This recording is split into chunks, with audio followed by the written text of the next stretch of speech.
మన దువ్వెనకి దోల తీరిపోయింది పాపం. దేవుణ్ణి ప్రార్థిస్తా ఉన్నా, ఎందుకు వీళ్ళ చంద్రముఖి బయటికి రాకుండా అలాగే ఉంచాలని ఈ ఇంటర్వ్యూ అయ్యేంత వరకు. పదవి కంటే ఆస్తుల కంటే. అబ్బో, ఇది ఏ సినిమా డైలాగ్ ఇది?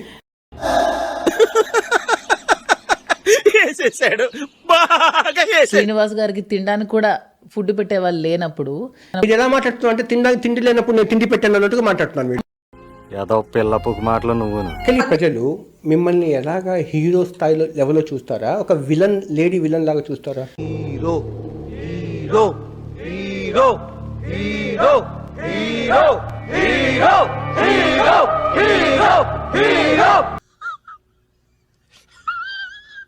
నన్ను ఒక అమ్మ స్థానంలో చూస్తున్నారు.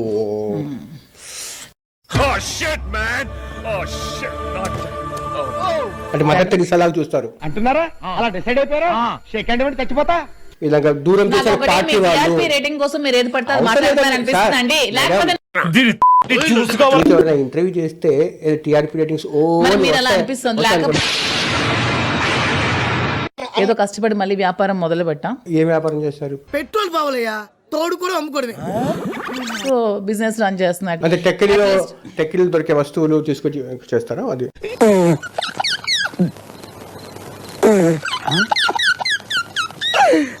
ఆపుకోలేకపోతున్నాను. బంధువులు ఫంక్షన్స్ కి మీకు పిలుస్తారా? ప్రతి ఒక్కరు మేము వస్తే చాలనుకునే కార్యకర్తలు వందల మంది ఉన్నారు.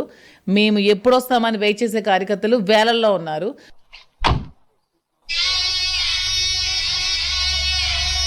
మమ్మల్ని ఏమడిగాను మీరేం చెప్తున్నారు? మరి ఇంకేంటి? ఓకే, నువ్వేం మాట్లాడుతున్నావు అర్థమవుతుందని. వాణి గారు మా ఇంటికి వచ్చి ఇంటర్వ్యూ ఇచ్చినప్పుడు నేను అడిగా, ఏంటి మాధు గారి మీద కోపం ఉందా అని. నా కోపం లేదన్నారు. నా బంగారం మంచిదైతే మాధు నన్ను ఏం లాభం అన్నారు ఆమె. రాంబోతో మామూలుగా ఉండదు మరి. గుంటూరులో మాజీ మంత్రి అంబటి రాంబాబుకి పట్టాభిపురం సిఐ గంగా వెంకటేశ్వర్లకి మధ్య వాగ్వాదం జరిగింది.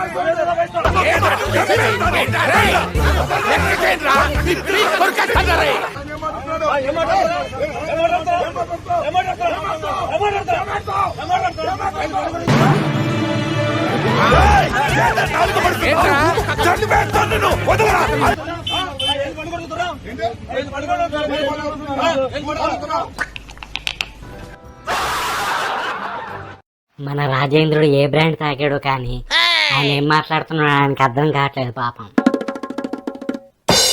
అంత టెన్షన్ పడుతున్నావు నువ్వు? ఈ ఊళ్ళో ఉన్నాడు రా, బిల్డప్ బాబాయ్ అని. ఆడు వచ్చాడంటే పెద్ద తలనొప్పరా. వచ్చేసాడు రాడు. కాదురా, నేను దీనికోసం వెయిట్ చేస్తున్నాను. అచ్చనా, నీ సంగతి బయటికి వెళ్ళక చూసుకుందాం మనం. ఏమిరా బాలరాజు? అలిగా ఏంటి సార్ ఇది? కరెంట్ బిల్ చంపేస్తారా? ఏడు ఎక్కడ అంజాడు. ఏంటి మమ్మీ ఎవడీడు? ఎన్టీఆర్ అవార్డు తీసుకోవడానికి విజయవాడ వెళ్లాల్సి వచ్చింది. చప్పట్లు కొట్టరా.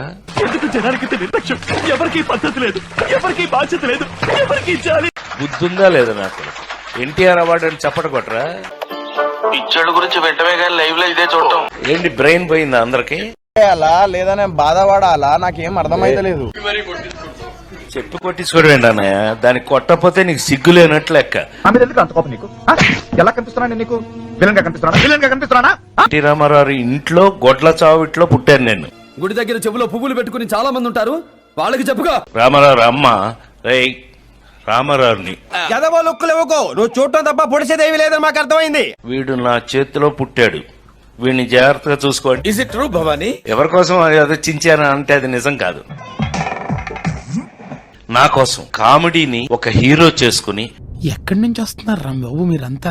పేర్లు అనవసరం, వాటి గురించి మాట్లాడడం నాకు ఇష్టం కూడా ఉండదు. నెగిటివ్ నేను ఎప్పుడూ మాట్లాడను. ఎంత మందికి చెవులో పువ్వు పెడతావురా? ఎంత మందిని రా రే, ఎంత మందిని రా మెంట్లో చేస్తున్నావు నువ్వు? ఏమే నేను తీసుకెళ్లి హీరోయిన్ చేశాను కదా నేను మిస్టర్ పెళ్ళం. ఏమిటంటే మీరు మాట్లాడేది? నేను షాక్ అయ్యాను. నువ్వు నమ్మి తీరాలి. ఇలా బొమ్మలు ఓపెన్ చేసుకుంటూ మొదలు పెడితే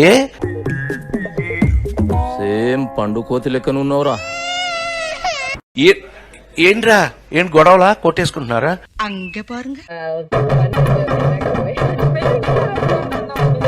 ఎవరైనా వచ్చారా? Oh my God. Hello hello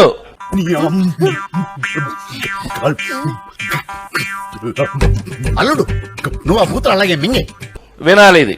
కూర్చోరా రే. ఒరే కాకి ఇప్పుడే వేడెక్కింది. ఏయ్ చంపేస్తా. సైలెన్స్. ఏయ్ దాన్ని హీరోయిన్ చేసిన కూడా నేనే. అసలే సుఖ సంసారం లేనోడిని సుఖంగా బతకనివ్వండి రా. రోజాని హీరోయిన్ చేసిన కూడా నేనే కదా. ఏయ్ సైలెన్స్.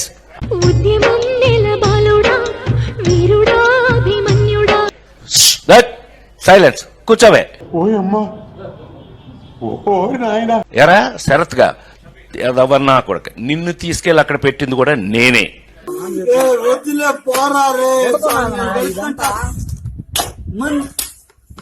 Excuse me. చాలు ఇంకా పెద్ద చిన్న గుండ్రాయి లాగా ఉంది. నేను ఒకటి ఉన్నాను కదా ముండమోహన్, నేను ఒకటి ఉన్నాను కదా ఇక్కడ. కరెక్ట్, ఇది కరెక్ట్ గా చెప్పావయ్యా. ఫ్రెండ్స్ చేసి లైక్లు పెట్టండి అండ్ కామెంట్లు కూడా మీరు ఈ వీడియో గురించి ఏమనుకుంటున్నారు తప్పకుండా పెట్టండి. సో నేను నెక్స్ట్ వీడియో ఇంకా బాగా చేయగలుగుతాను. Thank you for your support guys. Bye. Have a nice day.